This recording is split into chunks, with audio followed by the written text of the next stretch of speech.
Fukeijun menatap Kinchen dengan rasa tidak percaya. Seorang rana semi suci kecil dari alam bawah memiliki keberanian untuk memasang jebakan untuk membunuhnya di sini. Ini adalah penghinaan besar baginya. Sekarang dia ditekan oleh formasi 10.000 pembunuh iblis, dan dia tidak bisa menyingkirkannya untuk sementara waktu. Walaupun Kinchen terluka, tetapi satu-satunya alasan yang memberinya sedikit kejutan saat ini adalah dia benar-benar sanggup mengubah serangan lawan dengan satu pedang. Itu juga berarti bahwa lawannya tidak terkalahkan. Matanya tajam, dan esensi sejati di tubuhnya sekali lagi ditanamkan ke dalam pedang karat misterius.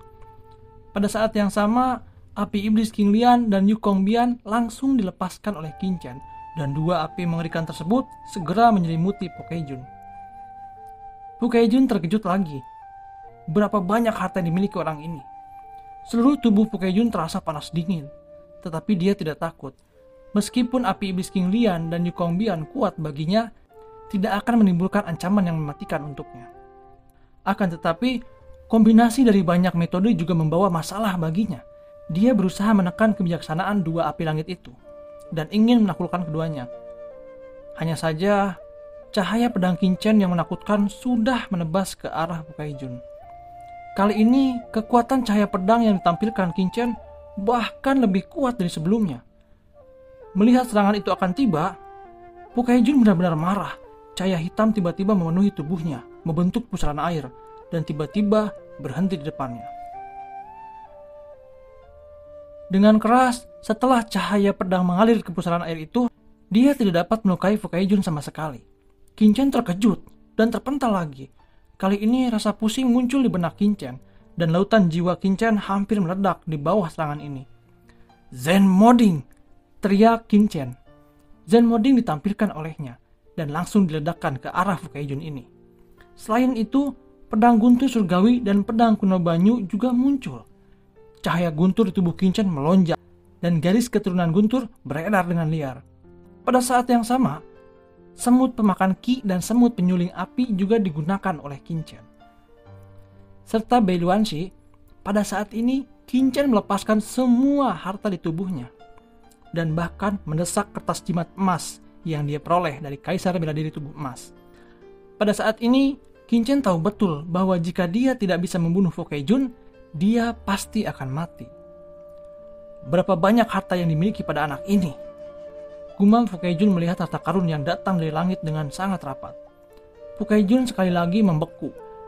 Beberapa harta ini sangat lemah, dan mereka tampaknya hanya harta tingkat kaisar, tetapi ada juga beberapa yang memancarkan napas yang berdebar-debar. Jelas, bahkan tidak bisa diremehkan. Pada saat ini, kengerian dan keterkejutan di hatinya beberapa kali lebih banyak daripada Kinchen, terutama pedang karat misterius di tangan Kinchen. Itu memancarkan aura yang membuatnya sangat berdebar. Harta seperti itu, bahkan di surga jelas bukan sesuatu yang bisa dimiliki oleh seorang alam suci biasa. Jika ini semua menjadi miliknya, tentu saja akan sangat menguntungkan. Gumam Fukeijun tidak terus memikirkannya. Karena serangan yang tak terhitung jumlahnya telah datang kepadanya. Lingkaran hitam yang kuat terus berputar di sekelilingnya, dan atmosfer ruang angkasa yang menakutkan meledak tiba-tiba. Cahaya dan bayangan yang tak terhitung jumlahnya menyerang dan meledak ke arah harta karun ini. Raungan yang menakjubkan bergema di seluruh dunia. Ledakan besar terjadi di sini, dan gelombang kejut kengerian menyapu. Yuan Sibel adalah yang pertama mengaung ada retakan di atasnya, dan itu diledakkan oleh gong emas Fukeijun. Kemudian datanglah pedang kuno banyu. Dengan sekali klik, pedang kuno banyu hancur ledakan, dan aura pedang tersebar di seluruh langit. Lalu datang pedang guntur langit. Dengan ledakan, pedang guntur langit juga hancur, dan cahaya guntur yang tak terhitung jumlahnya tersebar ke seluruh langit, berubah menjadi gelombang cahaya guntur di langit. Fukeijun menunjukkan cibiran di wajahnya. Hanya saja sebelum cibiran itu, Zen Moding segera menekannya, membenturkan, dan kekuatan penindasan yang tak ada habisnya menyapu, dan aura menakutkan membuat Fukeijun juga berubah warna. Apa? Itu adalah artefak suci, ucap Fukeijun sedikit terkejut. artefak suci ini akan menjadi miliknya. Kemudian dia mengangkat tangannya mencoba menahan tekanan Zenmoding. Di sisi lain, semut pemakan ki dan serangga api dengan gila-gilaan menggigit Yuan sejati armor tubuh Fukaijun ini. Dan mereka terus-menerus menelannya. Akan tetapi, pertahanan Seng Yuan Hizun terlalu kuat. Dan semut tidak bisa terus menggigitnya. Serangga macam apa ini? Teriak Fukaijun menunjukkan kemarahan dan menamparnya dengan telapak tangan. Tiba-tiba, telapak tangan hitam yang tak terhitung jumlahnya tersapu. Dan semua semut pemakan ki dan serangga penyuling api tiba-tiba meledak. Saudara-saudara, ayolah! Teriak Xiaoyi dan Xiaowo tidak takut sama sekali. Mereka bergegas ke depan, menggerogoti perisai Yuan Suci di depan mereka dengan gila-gilaan, dan membuat sedikit celah. Kekuatan menakutkan dari arah membunuh iblis dan aura api iblis King Lian dan api Yukong Bian segera menembus celah itu. Sial, ucap Fukaijun sangat ketakutan. Dia tidak dapat mempertahankan kekuatannya. Yuan Suci di tubuhnya langsung terbakar. Kemudian cahaya keemasan berkedip dan selembar kertas jimat emas muncul di depan mata Fukaijun ini. Kertas jimat emas memancarkan aura sengit. Fukaijun mendengus dingin. Dan dengan tangannya yang besar menjulur, kekuatan aturan ruangnya menakutkan, menyelimuti kertas jimat emas. Kertas jimat emas hancur. Tapi apa yang tidak diharapkan oleh Fukaijun adalah bahwa kertas jimat termasuk sangat istimewa, sehingga mengabaikan batasan ruang dengan hembusan itu dan menabrak pelindung tubuhnya. Dengan sekali klik, armor Fukaijun terbelah oleh kertas rune emas ini. Fukaijun ketakutan dan mengulurkan tangannya untuk memblokirnya. Akan tetapi, kertas rune emas ini melewati tangan Fukaijun. Harta karun macam apa ini? Bisakah kamu menyakitiku? Teriak Fukaijun sangat ketakutan. Kali ini dia bisa merasakan sedikit ancaman dan mendesak gong emas untuk memblokir kertas rune emas. Qin Chen juga terkejut dengan kekuatan kertas jimat emas. Kertas jimat emas ini awalnya diperolehnya dari Kaisar Tubuh Bela Diri waktu di alam Guyu. Pada saat itu, Qin Chen juga merasa bahwa kertas emas ini sangat istimewa, tetapi dia tidak memikirkannya terlalu banyak dan kemudian dibuang ke cakram giok alam semesta. Pada saat ini, Qin Chen tidak peduli untuk berpikir terlalu banyak. Dia dengan panik mendesak pedang karat misterius. Aura mengerikan meledak dari pedang karat misterius, dan kekuatan dingin yang tak terhitung jumlahnya tiba-tiba membungkus Fukaijun. Jie.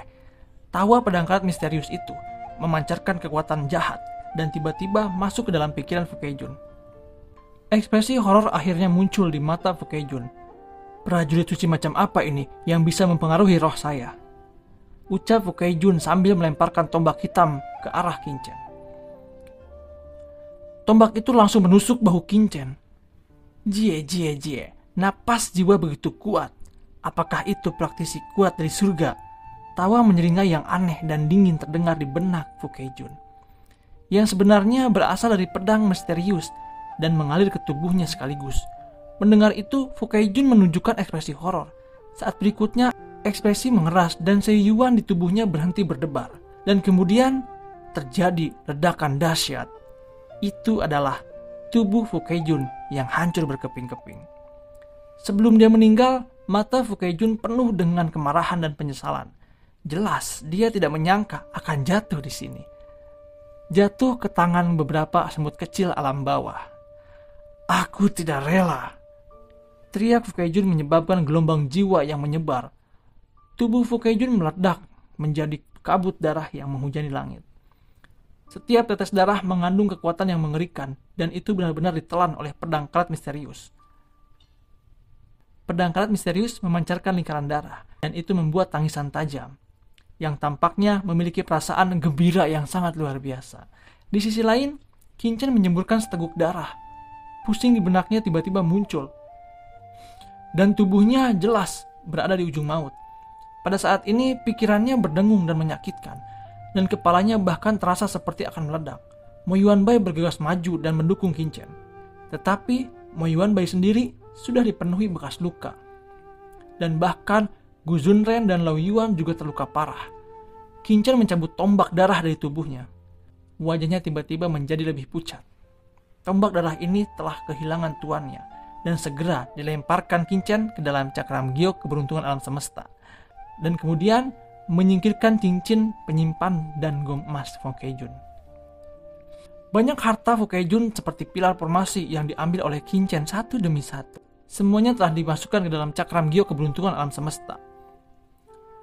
Kalian semua, cepat pergi ke lempeng giok keberuntungan semesta. Kalian tidak bisa tinggal lama di sini, ucap Qin Chen dengan ekspresi serius. Pada akhirnya, tatapan Qin Chen juga jatuh pada pedang karat misterius yang terus mengeluarkan aura darah. Dengan ekspresi yang sangat kompleks di matanya, jika bukan karena pedang ini, Qin Chen pasti sudah mati. Selain itu, Qin Chen merasa bahwa jika pedang karat misterius sangat kenyangan setelah menyerap darah Fu Keijun. Dengan lambaian tangannya, Qin Chen memasukkan pedang karat misterius ke dalam cakram giok keberuntungan alam semesta. Dan kemudian dengan paksa bersikeras untuk menampilkan kekuatan ruang angkasa. Dan sosoknya pergi tanpa jejak. Qin Chen telah pergi hingga lebih dari 10 kali transmisi. Hingga Qin Chen akhirnya tidak bisa bertahan dan menjemurkan seteguk darah lagi. Wajahnya menjadi pucat dan tubuhnya bergoyang. Kemudian dia segera memasuki cakram giok alam semesta. Setelah dia jatuh, jiwanya secara alami perlahan-lahan diperbaiki di bawah operasi teknik terlarang jiwa surgawi, dan luka-luka di tubuh Qin Chen perlahan-lahan dirawat di bawah operasi ekaristi abadi. Tuan! Ucap Mo Yuanbai dan yang lainnya langsung bergegas memeluk Qin Chen. Lao Yuan dan Gu Zunren juga bergerak. Setelah melihat keadaan Qin Chen, Lao Yuan segera memeriksa tubuh Qin Chen dan kemudian dia merasa lega dan berkata, tidak apa-apa.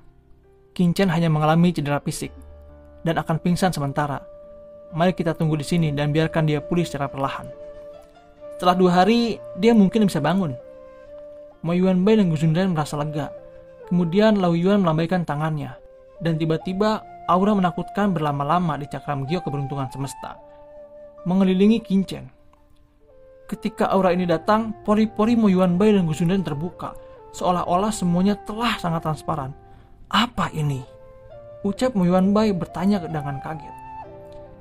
Ini adalah Yuan sejati Fu Keijun. Ini dapat mempercepat pemulihan cedera Qin Chen. Anda juga dapat merasakannya, bahwa orang praktisi surgawi mengandung asal-usul surga, yang juga sangat bermanfaat bagi kultivasi seseorang. Ini akan membantunya menyeberang ke alam suci, ucap Lao Yuan menjelaskan. Asal-usul surga? Ucap Mo Yuanbai dan Gu Zunren terkejut. Di depan harta yang begitu menggoda, Gu Zunren dan Mo Yuanbai menggelengkan kepala mereka dan berkata, lebih baik Tuan menyerap Yuan ini. Saat Qin Chen dan yang lainnya menyembuhkan diri, Sang Guan Shi'er telah pulih dari luka-lukanya di bawah pil kelas suci yang diberikan Luling. Energi iblisnya tertahan dan dia berubah menjadi bentuk manusia, memperlihatkan wajah yang sangat menakjubkan. Melihat wajah Sang Guan Shi'er, Jian Pingdao yang sebelumnya sangat menghina Sang Guan Shi'er tiba-tiba menunjukkan mata berapi-api dan melihat ke atas, ke bawah Sang Guan Shi'er. Dia tidak pernah berpikir bahwa Sang Guan Shi'er adalah wanita yang begitu cantik. Setelah Sang Guan Shi'er memulihkan penampilan ras manusia, dia dapat dianggap sebagai salah satu wanita paling cantik di benua ini. Dia memiliki sosok yang anggun, wajahnya sangat halus, tanpa cacat, dan rambut yang tersebar tidak hanya membuat orang merasa berantakan, melainkan ada perasaan-perasaan asmara. Selain itu, jubah Sang Guan Shi'er telah rusak. Beberapa penampakan mampu merayu praktisi surgawi itu. Penguasa istana berkabut benua Tianwu, Sang Guan Shi'er telah melihat semua tuan.